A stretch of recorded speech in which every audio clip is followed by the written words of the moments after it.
Contrairement à la croyance populaire, ce n'est pas le salaire qui est le facteur numéro 1 de motivation chez un employé.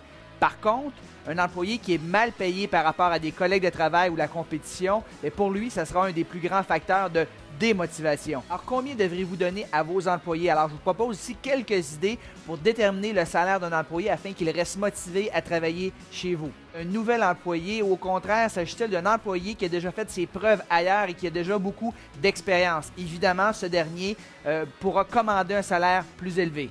Deuxièmement, évaluez le salaire que vous donnez déjà chez vos employés actuels qui occupent le même poste.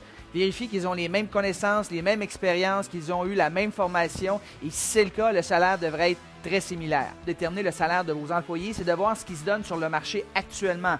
Évidemment, comparer des pommes avec des pommes, s'agit-il du même type d'organisation, le même type d'industrie? S'agit-il d'une entreprise locale, régionale ou internationale? Parce qu'évidemment, on ne donne pas le même salaire tout dépendamment de la taille de l'entreprise. Vérifiez également la pertinence du titre, parce que des fois, il y a des gens qui ont des titres pompeux mais qui ne font pas grand-chose.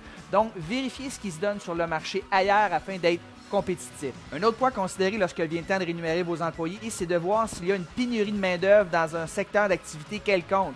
Et est-ce qu'il y a eu beaucoup de licenciements dans ce secteur d'activité? Parce qu'évidemment, ça va jouer sur le salaire que vous donnerez à vos employés. Et finalement, la dernière idée pour vous aider à mieux payer vos employés, c'est de voir jusqu'à quel point vous pouvez les payer afin de rester concurrentiel. Parce que oui, vous êtes en concurrence avec un paquet d'entreprises et souvent des entreprises à l'international. Donc, si vous payez trop vos employés, vous serez plus compétitif, vos prix seront trop chers et vous ne ferez pas assez d'argent en fin de compte. Dernière idée finalement, lorsque vient le temps de payer vos employés, c'est de leur offrir des bonus de performance ou des commissions.